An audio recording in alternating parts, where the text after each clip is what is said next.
Fueled by 8-Bit. For the longest time, gaming wasn't just about playing for me. It was about achieving. Every game I started came with a mental checklist. Every new release wasn't just a world to explore or a story to experience. It was another project, another challenge, another platinum trophy waiting at the end. And honestly, for a long time, I loved that. There was something addictive about seeing that trophy notification pop up after hours of grinding, collecting, struggling, or finally beating a difficult boss. It made the time feel validated, like all those late nights and repeated attempts actually meant something. Even if nobody else cared, I cared. And that was enough. Trophy hunting gave gaming structure. It pushed me to explore more, try harder difficulties, use weapons I normally ignored, and experience parts of games I probably would have skipped.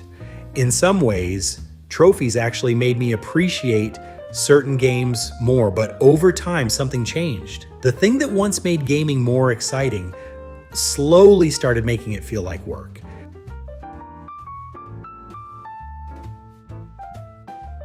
Instead of asking myself, am I having fun? I started asking, is this platinum worth it? Before buying a game, I would check the trophy list. Before starting a game, I would check how long the platinum takes. Before even enjoying the opening hour, I was already thinking about missable trophies, difficulty requirements, collectibles, online trophies, and whether I needed a guide open on my phone.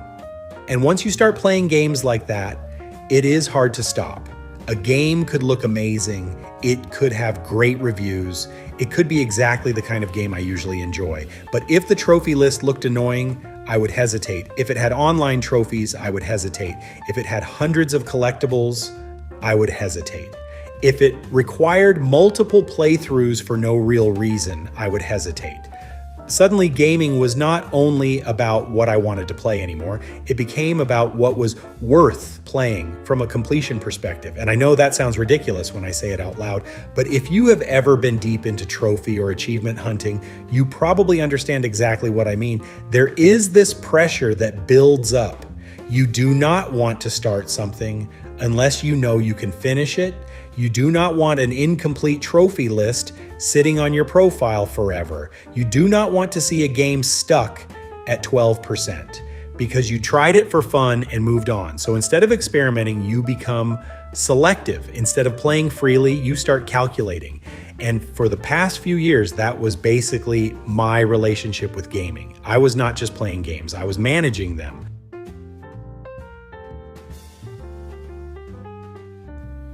To be clear, I do not regret trophy hunting.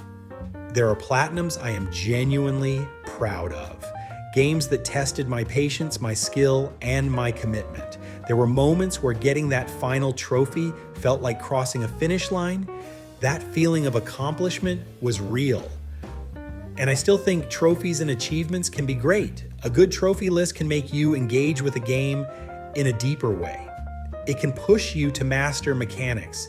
It can give you extra goals after the story ends. It can make you try things you would not normally try. But not every trophy list respects your time.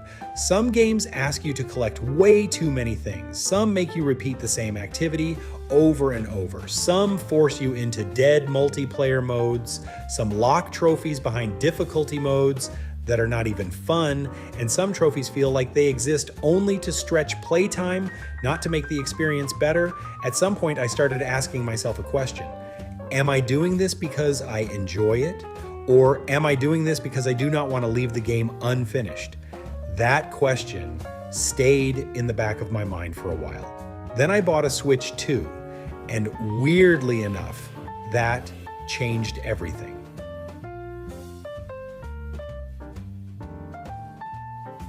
Now, I know what some people might say. It is basically just a Switch with better specs. And maybe that is true, but honestly, that is kind of the point. The original Switch always interested me, but I never fully committed to it the same way I did with PlayStation, PC, or even the Steam Deck.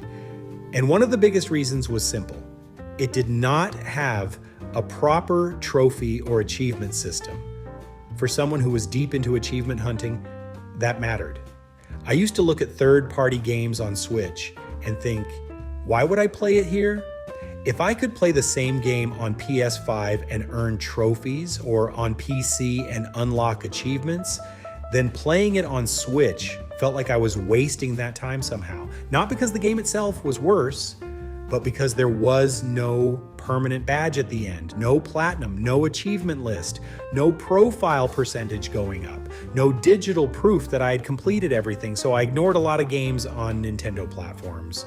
Not because I did not want to play them, but because my trophy hunting brain convinced me they were less valuable there. Looking back, that is kind of sad, because once I started playing more on the Switch 2, something clicked. I finally understood what people mean when they talk about that Nintendo feeling. It was not dramatic. It was not some life-changing moment. It was simple. Pick it up, play, put it down, come back later. No overthinking, no trophy guide, no missables, no completion percentage, no pressure to turn every game into a project, just playing. And I did not realize how much I missed that.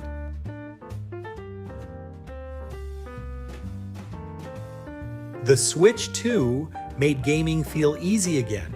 The graphics are good enough that the experience feels modern. The handheld convenience is still one of the best things about the system.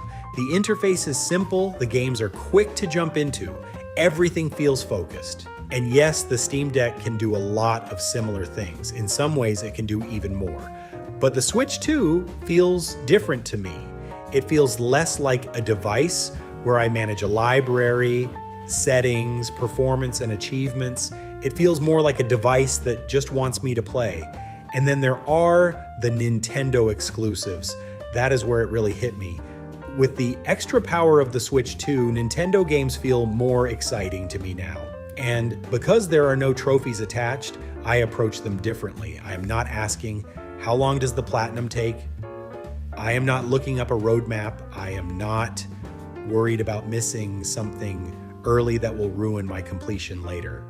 I am just playing, exploring because I want to explore, trying things because they look fun, spending time in the world because I enjoy being there, not because a trophy told me to, and that feeling has been refreshing.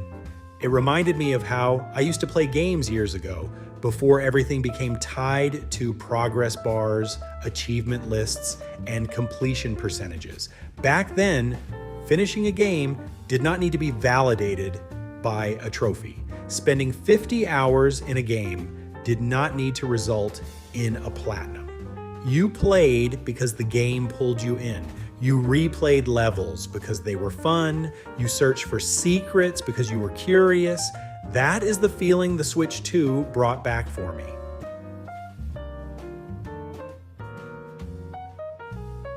So yeah, maybe I am no longer a trophy hunter. Maybe I am no longer an achievement hunter. Maybe the Switch 2 pulled me away from years of chasing platinums and reminded me why I fell in love with games in the first place. I think I am having more fun now. And honestly, that might be the real achievement.